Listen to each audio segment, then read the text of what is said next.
жоғары технология, заманауи дизайн, экологиялық таза. Kia жаңа белестерді бағындырмақ. Баршаға электрлы сәлем. Бүгінгі шолу күні кеше ғана елімізде тұсауы кесілген су жаңа электромобиль Kia EV9 жайында. Сіздермен Қазколеса KZ арнасы, біз бастаймыз.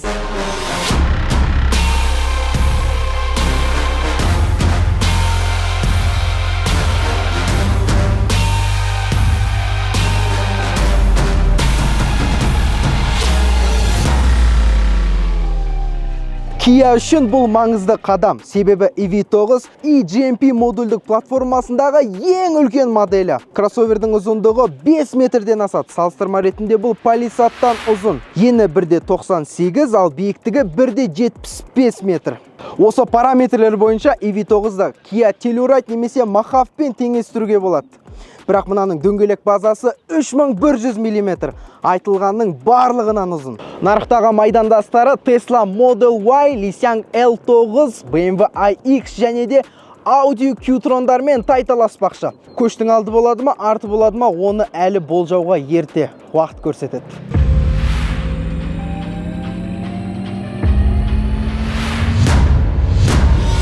EV9 мультимедиасы ерекше. Айталық, тынышталдыру функциясын қоссаңыз, артқы динамиктер сөніп, тек алдыңғылары ғана жұмыс істейді. Осылайша арттағы сәбилер еркін тыныш ұйықтай алады. Ал егер керісінше, үшінші қатар орындықтағы адамға өз сөзіңізді жеткізіңіз келсе, Passenger Talk функциясын қосасыз да, еркін сөйлесе беруіңізге болады. Және де EV9-да кәдімгі қозғалтқыштың дыбысын имитациялайтын режим бар, қараңыз. Қызығы? EV9-ың концепт бейнесі 2021 жылы Лос-Анджелесте таныстырылды. Қазіргі келбетімен сол кездегі жобада аса қатты өзгеріс жоқ.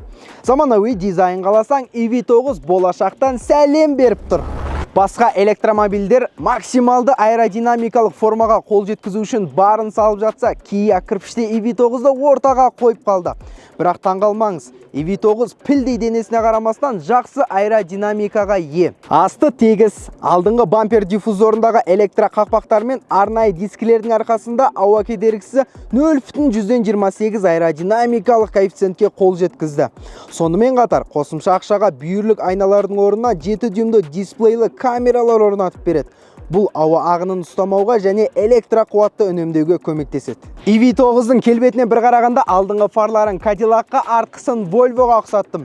Матрицалы жарық диодты шамдары алдыңғы тормен үйлесе құйылған. Динамикалы әрі қарапайым бұл келбетті Kia жолбарыс күлкісі деп атайды. Жолбарыстың қарқылдап күліп тұрғанын көріп пе едіңіз? Өз басым кездестірмеппін. Расымен де EV9-ың дизайны көзге тез жатталады, жеңіл қабылданады. Көліктің алды қалай минималист болса, артқы жағы да дәл сондай. Бампердің қараланған етектері мен шоқ жұлдызды жарық диодты шамдары сұлулығын толықтырып тұрғандай. Әрине, спойлерсіз қайда барамыз. Мұны орнатқан кез келген көлік спортқа айналады емес пе? GT-Line еңгезерде 2 тонна 600 келі салмағына қарамастан 100-ге дейін динамикасы 5,3 секунд. Тексеріп көрмеуім күнә болар. Кеттік ендеше. 1, 2, 3. Бас!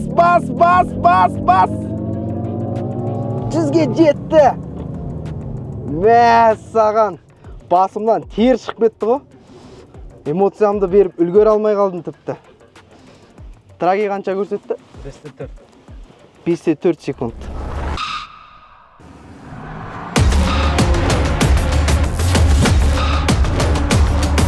Kia айтқанда тұрды. Қытай автомобильдері нарықта қанша қысым көрсетсе де өздері жоспарлаған eGMP платформасындағы бүкіл модельді шығармақшы. Осы үшін респект.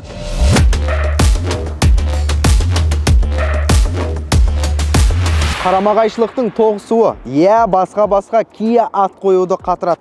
Көліктің бүйіріне қандай ракурстан қарасаң да, жол талғамайтын көліктің еркек мінезін байқауға болады. Дәлірек айтсақ, кәріс еркектің мінезін. Әсіресе қараланған 4 бұрышты аркалар көлікті массивті етіп көрсетеді. Және де электромобильдер дәстүріне арналған жасырын тұтқадан да құр қалған жоқ. Мынау дискіге бір қарасаң, қарапайым көзге ерсілеу көрінуі мүмкін, бірақ EV9 стилистикасына өте сай. Мотор болмағасын ба, капоттың астындағы жүк салғыш жайлы айтуды мүлдем ұмытып барам. Айтатын несі бар, мына жерде өзінің қуаттағыш сымдары сыйып тұр. сыйымдылығы 50 литр. Одан кейін әйнек жуғыштың мынандай қоймасы, антифриз және де тежеуіш сұйықтығының барлығын осы жерден толтырасыз. Басқа айтатын ештеңе жоқ. Ақылды қыз мақырге гелик емес i9 сұрайды. Неге? Құрмау, геликті асырау сен ойлағандай оңай емес. Шашың ағарып, бетіңе әжім түсіп кетуі мүмкін. Ал мынаны алсаң, максимум тоққа тиын жұмсайсың. Тура сенің смартфоның секілді. Геликтің майына жұмсаған ақшаңа бетіңе бояу ал. Есесіне құрбыларыңның алдында мақтанып, сәнді әрі заманауи болып көрінуіңе де болады. Бірақ Құдай сақтасын, ертең күйеуіңмен ажырасып кетіп жатсаң, мынаны сатып күн көре аласың деп айта алмаймын. Себебі ащы болса да шындық, электромобильді ешкім пробегпен алмайды. Ал электромобильді пробегпен алам десең, колеса қосымшасын жүктеп пайдалан. Себебі бұл Қазақстандағы көлікті алуға және сатуға ең бірінші мобильді қосымша. Жүктеп пайдалан, бұл өте ыңғайлы. i9 салон материалдары қолданылып қайта өңделген пластик бөтелкелерден құйылды. Ал мынау бас тіреуші мен еден қаптаушы мұхиттан жиналған балық аулауға арналған тордан тігілді. Ойлаңыздар, Kia осылайша өз электромобильдерінде табиғи теріні қолданудан мүлдем бас тартпақ. Панельге жақтаусыз біріккен екі бірдей 12:3 дюймді дисплей жайғасты. Саймандар панель мен мультимедиаға жауапты дисплейдің ортасында климат блогы орындалды. Бірақ қызық шешім, рөлде кетіп бара жатқанда бұлай еңкейіп қарау керек. Дәл осы қиналмасын деп, керек батырмаларды мына жерге шығарып қойыпты. Эргономикасы өте жақсы. Орталық шынтақ тіреуіштің астына телефоныңды сымсыз қуаттауға қойып, майда шүйде заттарды астына тастай салуға болады. Мына жерде батырмалар жайлы қысқаша айтып кетейін. Автохолд, қырдан түскенде жылдамдықты тежеу, 360 камера және де парктроник батырмасы. Және де мынау стақан салғышқа 5 литрлі тассай сыйып кетеді. Бір қызығы орындықты жылытып желдету, мына есікте орындалған. Тура Мерседестегідей ғой. Қорап селекторымыз әдеттегідей ортада емес, рөл бағанының артында жасырылды. Кішкене ыңғайсыздау, маған бұл грандеурды еске салады. Қосу алу жапырақтары электромобильге не үшін дейтін шығарсыз? Бұл адым алмастыру үшін емес, электромотордың рекуперация деңгейін азайтып көбейтуге жауапты жапырақтар. Рөлді ұстасаң материалын бірден сезесің, өте жақсы сапалы. Рөлдегі Қайрат Нұртастың аты жөні енді жанат. Мультимедиаға жауапты негізгі сенсорлы батырмалар панельдің бетінде жатыр. Көлікті оталдырғанда ғана іске асады. Дисплейдің графикасы жаман емес, Қазақстанның картасын мүлт етпей көрсетіп тұр. Және де маған бір ұнағаны релаксация жүйесі. Мұнаның басып қалсаң, арқаңда массажбен бірге табиғаттың дыбысын естуге болады. Рахат-ай. Кең интерьерге 2 секциялы люктен жарық түсіп, атмосфераны толықтырып тұр. Бір минусын айтайын. Артқы панораманы тек алдыңғы жолаушы мен жүргізуші ғана ашып жаба алады. Сондықтан жолаушылар біраз миыңызды ашытуы мүмкін.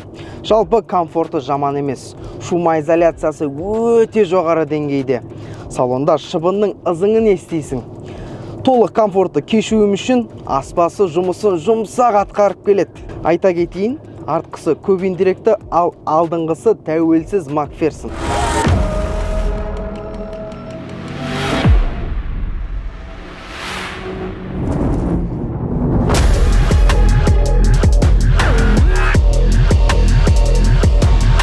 Қаладағы қуаттағыш станцияларда Қытай автомобильдер тым көп болғандықтан әрдайым GBT-ге таласып жатады.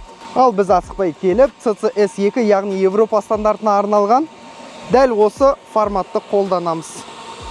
i9-ды қуаттауға келдік. Ал енді қуаты толғанша күтеміз. i9 800 вольтты жоғары қуатты қабылдауға қауқарлы. Мұндай көрсеткішке Тесланың өзі қол жеткізе алмаған. Мысалға 20% қуаты қалса, 20 минуттың ішінде 80%-ға дейін толтыруға болады. Бірақ бұл әзірге біздің елде қол жетімсіз, себебі біздің жоғары қуаттағы станциялар 120, максимум 160 киловатт бере алады. Шамамен бұл 1 сағаттан аса уақыт алады. Батарейка сыйымдылығы 99-да 8 киловатт. Қаладағы жоғары қуаттағы станцияларда әрбір киловатт үшін 80 теңге төлеу қажет. Мысалға мынаны толтыру шамамен 8000 теңге шығады. Ол 30 литр бензинмен тең. Үнем қайда? Үнем ол жер үйде тұратын адамда. Егер баяу қуатқа кәдімгі үйге қоятын болсаңыз, мархабат 2500 теңгеге толықтай толтырып шығуға болады.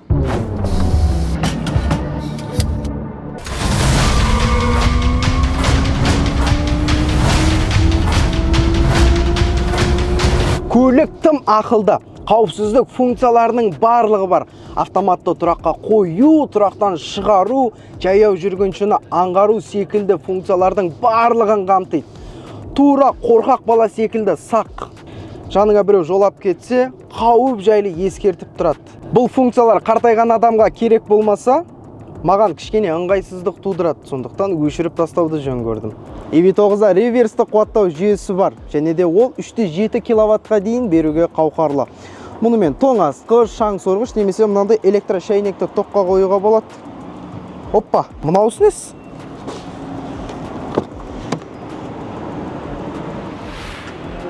Мұрадан кішкене қуаттала тұрайын, без обид. Кезінде шлангмен бензин сорғанды көретін ек. Қазір тоққа көшкен ба? Жарайды, қуаттала беріңіз. О, қайнады. Жүр, одан да өзіміз отырып шай ішейік. Kia EV9-да минивендер секілді толыққанды 3 қатар орындық бар. Әзірге мен мініп көрген ең арты кең кроссовер осы. Тіпті арқасын электро реттеуге болады екен. Содан кейін қаласаң екінші қатардағы мына орындықтарды диван немесе капитандық креслоларға бөлуге болады. Аккумулятор платформаның төменінде орналасқандықтан кабинаның едені бір тегіс. Ортадан аттап-пұттап өтем деп аяғыңды былғамайсың. Электромобильдің бір үлкен плюсы да осы. Капитан орындықтарында толыққанды массаж бар. Оны мынау шынтақ тіреуіштен іске асырамыз. 5 сатысы және де 3 түрі бар. Естіп тұрсыз ба? Мынадан арқаң емес, көліктің шанағы дірілдейді. 5 минут отырсаң, жамбасыңа пресс шығып кетуі мүмкін. Ойбай! Бір өкінішісі, Қазақстан нарығына арналған EV9-дардың артқы екінші қатар орындықтары 180 градусқа айналмайды. Капитан орындықтарында да жылыту желдету функциясы бар, және де барлық бағытқа электро реттеледі. Діттеген жеріңе жүрістен ләззат алып, балқып баруға болады. Ол таңғалдырмаса, мынаған қара, ортада шай-пай ішуге арналған үстелді де ұйымдастырған. Жүк салғыш сыйымдылығы үлкен емес, майда шүйде заттарды салуға болады деп ойлаған басында.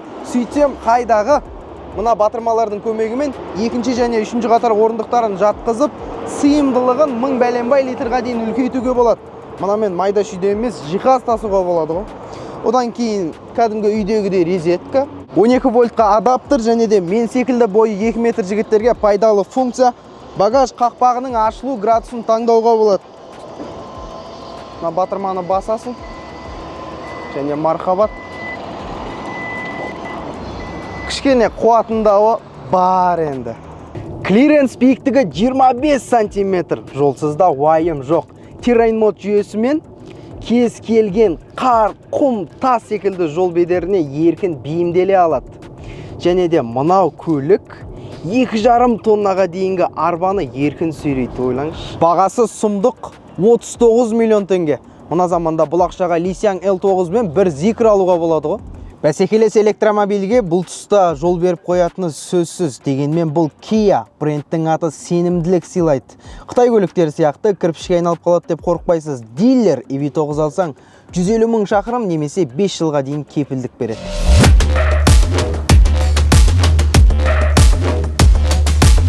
Болашақ өзіміздің қолымызда. Барлығымыз бір-бір электромобильге жамбастырып, еліміз көркейіп дамиды деген үміттемін. EV9-ды екінші көлік ретінде алуға болады. Бірақ әзірге мұнамен екі қаланың ортасын жол қыла алмайсың. Бүгінгі шолу осындай. Сіздермен болған мен Нурик Жеңіс, Қазколеса KZ арнасы. Видеоның сілтемесін чаттарда тарат. Сау саламатта болайық.